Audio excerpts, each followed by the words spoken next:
حضرت عائشہ رضی اللہ تعالیٰ عنہ نے بتلایا کہ ہم رسول اللہ صلی اللہ علیہ وسلم کے ساتھ بعض سفر غزوہ بنو المصطلق میں تھے۔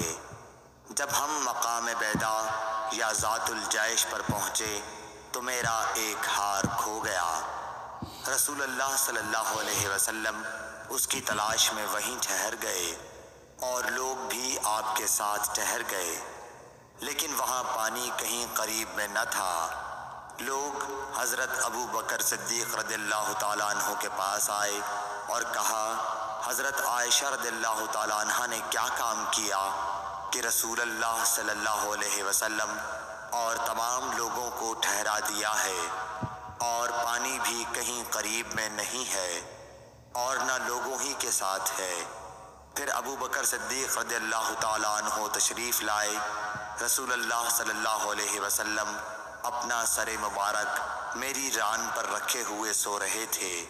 فرمانے لگے کہ تم نے رسول اللہ صلی اللہ علیہ وسلم اور تمام لوگوں کو روک لیا، حالانکہ قریب میں کہیں پانی بھی نہیں ہے اور نہ لوگوں کے پاس ہے۔ حضرت عائشہ رضی اللہ تعالیٰ عنہ کہتی ہیں کہ والد ماجد رضی اللہ تعالیٰ عنہ مجھ پر خفا ہوئے، اور اللہ نے جو چاہا انہوں نے مجھے کہا اور اپنے ہاتھ سے میری کوکھ میں کچوکے لگائے۔ رسول اللہ صلی اللہ علیہ وسلم کا سر مبارک میری ران پر تھا، اس وجہ سے میں حرکت بھی نہیں کر سکتی تھی۔ رسول اللہ صلی اللہ علیہ وسلم جب صبح کے وقت اٹھے تو پانی کا پتہ تک نہ تھا۔ پس اللہ تعالیٰ نے تیمم کی آیت اتاری اور لوگوں نے تیمم کیا۔ اس پر اسید بن حضیر رضی اللہ تعالیٰ عنہ نے کہا کہ اے آل ابی بکر، یہ تمہاری کوئی پہلی برکت نہیں ہے۔ عائشہ رضی اللہ تعالیٰ عنہ نے فرمایا، پھر ہم نے اس اونٹ کو ہٹایا جس پر میں سوار تھی تو ہار اسی کے نیچے مل گیا۔ صحیح بخاری حدیث نمبر 334۔ جابر بن عبداللہ نے خبر دی کہ نبی صلی اللہ علیہ وسلم نے فرمایا، مجھے 5 چیزیں ایسی دی گئی ہیں جو مجھ سے پہلے کسی کو نہیں دی گئی تھیں۔ 1 مہینہ کی مسافت سے رعب کے ذریعے میری مدد کی گئی ہے، اور تمام زمین میرے لیے سجدہ گاہ اور پاکی کے لائق بنائی گئی۔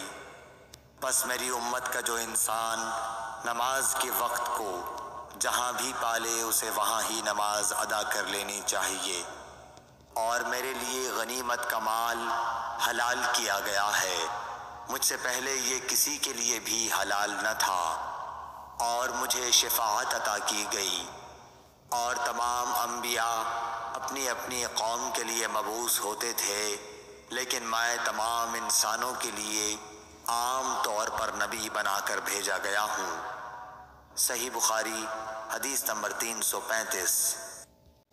حشام بن عروہ نے اپنے والد سے روایت کیا، وہ حضرت عائشہ رضی اللہ تعالیٰ عنہ سے، کہ انہوں نے حضرت اسماء سے ہار مانگ کر پہن لیا تھا، وہ گم ہو گیا۔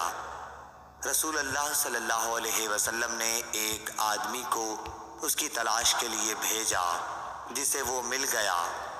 پھر نماز کا وقت آ پہنچا اور لوگوں کے پاس جو ہار کی تلاش میں گئے تھے پانی نہیں تھا۔ لوگوں نے نماز پڑھ لی اور رسول اللہ صلی اللہ علیہ وسلم سے اس کے متعلق شکایت کی۔ پس خداوند تعالیٰ نے تیمم کی آیت اتاری، جسے سن کر اسید بن حضیر نے حضرت عائشہ رضی اللہ تعالیٰ عنہ سے کہا، آپ کو اللہ بہترین بدلہ دے، واللہ جب بھی آپ کے ساتھ کوئی ایسی بات پیش آئی جس سے آپ کو تکلیف ہوئی تو اللہ تعالیٰ نے آپ کے لیے اور تمام مسلمانوں کے لیے اس میں خیر پیدا فرما دی۔ صحیح بخاری حدیث نمبر 336۔